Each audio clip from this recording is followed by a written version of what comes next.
이런 어떤 그 사회적인 차원에서 인정 욕구를 보여주는 것이 정치적인 패악으로 나타날 때 가장 끔찍한 방식으로 나타나는 것이 바로 영남 패권주의라는 얘기를 이제 제가 말씀을 드렸습니다. 근데 이 한국의 영남 패권주의가 제가 볼 때는 이 두 가지가 있어요. 하나는 우리가 잘 알고 있는 것처럼 박정희, 전두환, 노태우, 그다음에 또 뭐 어떤 의미에서는 또 뭐 김영삼, 자 이런 계열로 이렇게 이어지는 그런 영남 패권주의. 김영삼 씨는 또 한편으로는 이 민주 진영의 어떤 그런 그 야권 후보로 있다가 그 영합하면서 그런 계보로 들어가는 비극이죠. 야도 부산이 저렇게 뭐 한동안 그런 사람들이 되게 되는 게 그 김영삼 씨가 민주당 합당을 하면서 야도 부산이 그렇게 바뀌어 버렸잖아요. 대구 경북의 패권주의하고 경남은 조금 성격이 달랐는데 여하튼 간에 우리가 알고 있는 영남 패권주의가 있어요. 그런데 그 영남 패권주의는 반민주라고 하는 기호, 전체주의 파시즘적 어떤 세력의 그 진영의 모습을 띠고 있었기 때문에 우리가 뚜렷하게 잘 알고 있었는데 이 영남 패권주의에 대항하는 민주 진영이라고 하는 기호를 쓰고 있지만 이 진영 내부에서도 또 보이지 않는 영남 패권주의의 좀 뭐라 할까요? 사생아라고 할까요? 영남 패권주의에 대항하는 것처럼 보이지만 이 내부에도 영남 또 패권주의가 있는 거야. 마치 민주 진영이라고 하는 것이 전체주의 세력하고 대별되었지만 이 운동권 세력이 지금 완전히 문파 패권주의를 이루어 가지고 아주 수구적이고 특수한 저희들만의 기득권 카르텔을 딱 형성해 버리게 된 것처럼. 그게 제가 볼 때는 이 문재인, 유시민, 조국 이런 사람들이에요. 유시민 씨를 보게 되면 이 사람은 DJ에 대한 엄청난 그 싸가지 없는 그런 폄하 같은 것이 계속 있었던 사람이야. 그래서 한국 민주주의의 역사를 마치 2000년대 노무현 정부의 시작으로부터 한국 민주주의가 있었던 것처럼 그 이전에 있었던 정부, 그 이전에 있던 것들을 전부 다 기득권 세력으로 몰아버리고 DJ도 삼김 정치라고 하는 그런 어떤 기호 속에 딱 몰아가지고 역사의 뒤로 매장해 버려야 되는 그런 세력으로 이 사람은 자주 그걸 언급해 왔던 사람이거든요. 근데 이 조국 씨도 사실은 이 DJ 정치에 대해서 이 사람이 뭐 평가를 하거나 이렇게 언급이 별로 있는 사람이 아니에요. 그리고 문재인이라는 사람도 그럼 문재인 대통령이 평소에 DJ 정치에 대해서 얘기한 게 있나요? 그러니까 수구 세력, 반민주 진영, 영남 패권주의로 우리가 보통 얘기되고 있었던 그 반민주 수구 진영에 대해서 대항했었던 이 민주 진영이라고 하는 기호를 쓰고 있지만 이 안에서도 호남 정치라고 하는 것을 폄하하고 그다음에 선거 때만 그것을 이렇게 이용해 먹는 이번에 그 조국 씨 보세요. 어? 거기 가 가지고 실제로는 DJ가 가지고 있는 어떤 정신, DJ 정신 중에 제일 중요한 것이 이 연합 정치 그리고 다른 진영과도 서로 합작한다. 나를 찍은 사람들만을 보고 하는 정치가 아니라 국가 전체를 위한 정치를 한다라고 하는 그 확장성을 가지고 있는 연합 정치, 통합 정치 이게 김대중 정치의 굉장히 핵심적인 것이었는데 그거하고 완전히 반대로 하잖아요. 그리고 반대로 하면서 표를 얻기 위해서만 거기 가 가지고 구걸을 하고 호남의 표를 수단화하는 DJ뿐만 아니라 이제 와서 보면 민주당의 그 정동영 전 대표라든가 그다음에 지금 송영길 의원 같은 경우도 광주 출신이거든요. 송영길 의원도 지금 보게 되면 어때요? 이분이 인천시장도 하고 지금 뭐 5 선인가요? 다선 의원이지만 운동권 패거리 내부에서 실질적으로 학생 운동을 했던 사람이기도 하지만 거기에서 뭔가 주류처럼 인정을 받지를 못하고 민주당 내에서도 주류처럼 받아들이지 않는 이상한 보이지 않는 그러니까 친문 패권 카르텔로부터 이렇게 벗어나 있었던 분이에요, 이분이. 그 이유 중에 하나가 이분이 호남 사람이기 때문에 그런 면도 있다는 생각이 좀 들어요. 그런 기득권 패권주의에 대항하는 야당의 후보 중에 노무현 대통령하고 이재명 대통령이 또 영남 출신이에요. 거의 한국의 대통령은 지금 영남에서 계속 나왔거든요. 그 DJ를 제외하고는. 근데 이 영남 대통령이지만 노무현 대통령하고 이 이재명 대통령은 이분들이 근데 또 보면은 이 영남 패권주의 내에서 그 학벌 카르텔이라고 하는 것이 또 엄청나게 또 심한 사회에서 그런 학벌 카르텔에서 이렇다 할 학벌주의를 또 가지고 대변하지는 또 못하는 분들이기 때문에 그 내부에서 이분들을 또 이제 배제하는 그리고 대통령이 돼 가지고도 이분들이 또 중심이 되지를 또 못해. 그래서 대통령이 되었을 때 내내 문재인이라는 사람은 그 개인은 굉장히 높은 인기를 구가하면서 또 털보 채널이나 이런 데에서 엄청난 그 어떤 옹호 그걸 통해 가지고 높은 지지율을 어떻게 보면 거의 지금 보면은 조작을 해냈다고 얘기할 수 있는데 이런 방식으로 임기 말까지 나라는 망쳤지만 인기는 높은 그래서 정권을 내줬지만 제가 한번 더 출마할까요? 더 나올까요? 이런 개소리를 정신 나간 소리를 할 정도로 그런 어떤 나르시즘적인 과잉으로 이것을 뒷받침해 줬단 말이에요. 그러나 이재명 대통령과 노무현 대통령은 이게 수구 세력 내에서 흔들리게 있는 것이 아니라 이 내부에서 흔들리기가 계속 되는 거야. 그리고 이 사람들은 학벌 카르텔로로부터도 벗어나 있지만 실질적으로 민중을 위한 그런 정치, 시민을 위한 정치, 그것이 성공했던 또 실패했던 간에 그런 의지를 가지고 있기 때문에 시민들이 그 진정성 같은 것들을 믿었단 말이에요. 그러니까 이게 실패했다고 해 가지고 꼭 거기에 대해서 비토를 하는 것이 아니야.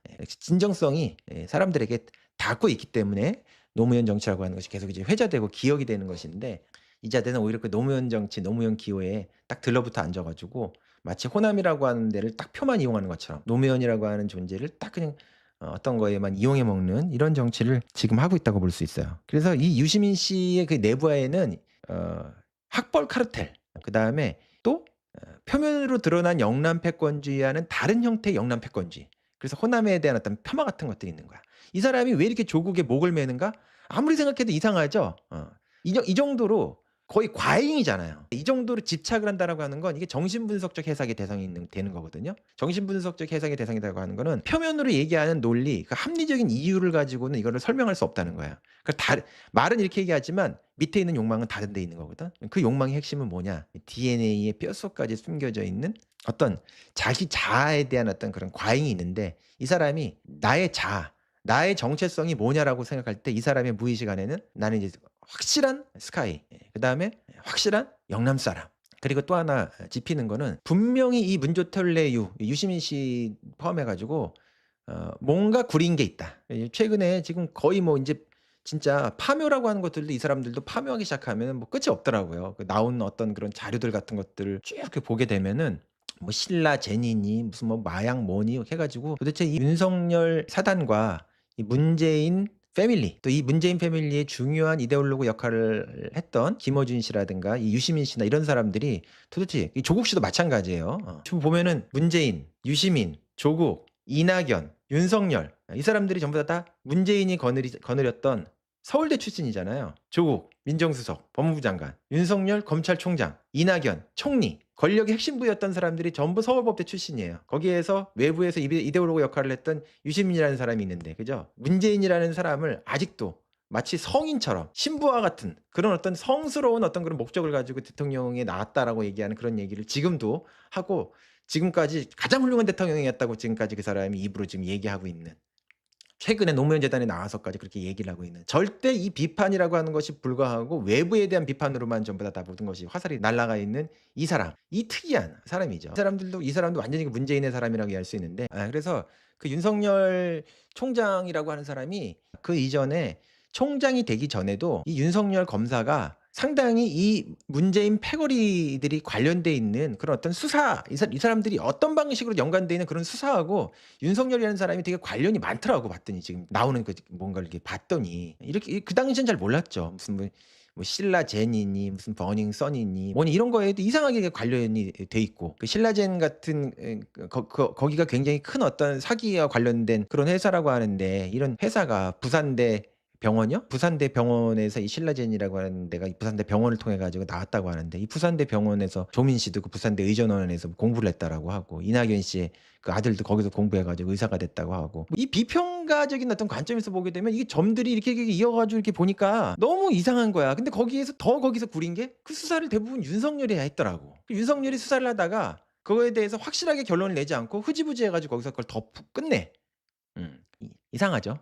제가 더 얘기하면은 또 인제 고발당할 수 있으니까. 그러나 지금까지 했던 얘기는 너무 지금 그 자료가 이미 많이 올라와 있는 얘기예요. 너무너무 많이 그 얘기들이 많이 되고 있더라고. 제일전파사인가?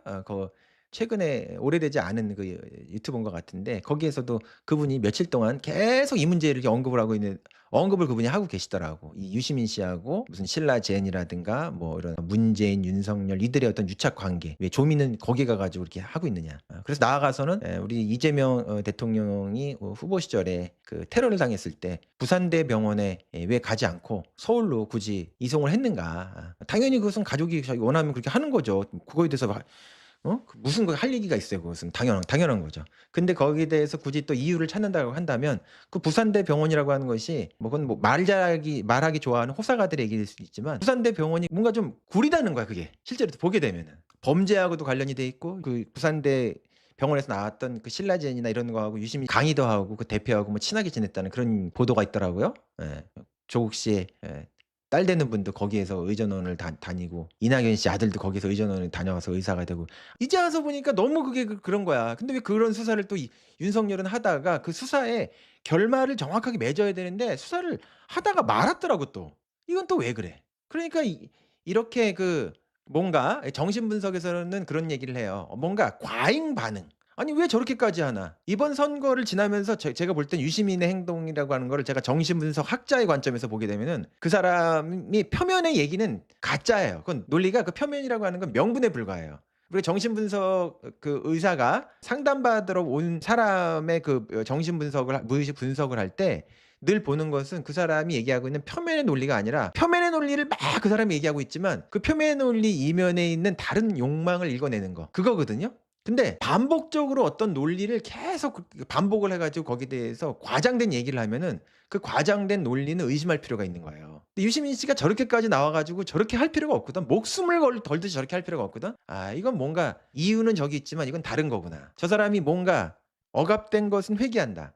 이 깊이 내면에 있는 숨겨져 있는 게 있어요. 은폐된 것이 회귀하는 거거든요. 그 무의식이 회귀하는 것처럼 그 은폐되어 있는 것을 해석하는 거 이게 정신 분석이에요. 제가 정신 분석 비평을 했잖아요. 이 사람을 하나의 환자의 관점에서 보게 되면은 정신 분석 상담을 하는 그 사람이 얘기하고 있는 논리 관점에서 보면은 표면의 논리가 중요한 게 아니라 저 정도로 과잉된 얘기를 할 때는 진짜 은폐된 다른 게 있어요, 이 사람한테. 근데 최근에 이루어지고 있는 이런 것들을 보게 되면은 뭔가 정말 '다른 논리가 있는 게 아닌가.' 이런 생각이 들 정도로 굉장히 이상하다. 왜 선거가 끝났음에도 불구하고 이들이 다시 나와 가지고 막 총집합을 해 가지고 무슨 뭐 홍사훈이니 최민희니 김어준이니 전부 나와 가지고 막 또 정리된 문제인 줄 알았는데 또 김용남을 완전히 또 희생자로 만들어 가지고 이 선거에 여기서 벌어진 국민이 시민이 증인인데 이들의 눈을 다른 데로 가리기 위해서 어떤 희생양을 통해 그 김용남 후보를 죽이려고 하고 김용남 후보를 사실상 공천한 이재명 대통령이죠. 그리고 또 이재명 정부에 있는 김민석 같은 분들, 김민석 총리라든가 송영길 의원 같은 분이 민주당을 바로잡기 위해서 딱 등장을 하려고 하니까 이것의 악마로 이것을 딱 몰아가면서 자기들이 가지고 있는 어떤 숨겨야만 하는 죄상이 있다고 봐요, 저는. 그렇지 않고서야 저렇게 할 수가 없거든요. 얼굴에 두려움이 보이죠. 제가 정신분석 의는 아니지만 의사는 아니지만 그냥 비평을 그런 관점으로 훈련한 사람의 관점에서 볼 때는 진짜 두려움이 보여요. '아 무서워하는구나.' 여러분 김어준 씨 얼굴을 보면 지금 무서움이 그 사람 얼굴에 있죠. 완전히 쫄았어요. 최욱이라고 하는 이 자가 아주 또 아주 악질적인 인간인데 다른 사람을 악질로 만들기 때문에 내가 이런 사람을 악질이라고 규정하는 거예요.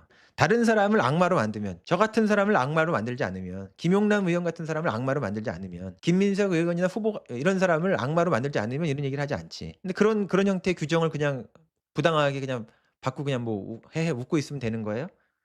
가짜 이데올로기 페이크들을 폭로하고 논리적으로 비판하기 위해서 제가 훈련받은 사람이고 공부했기 때문에 나의 규정은 네가 지금 악마라는 거야 사실은. 선량한 사람들을 그 사람이 살아온 역사가 있잖아요. 시간이 있잖아요. 그 역사와 시간이 있기 때문에 그거를 어떻게 그거를 그런 식으로 할 수가 있어요. 그 사람이 지금 현재 또 그렇게 살고 있지 않은데. 그러다 보니까 이런 어떤 자아의 과잉에 의해 가지고 자아가 과잉됐다 보니까 탱크대위에 대한 그런 것들에 대해서 사회적 공분이 있는 상황 속에서 "얘네들도 탱크로 버려야 된다."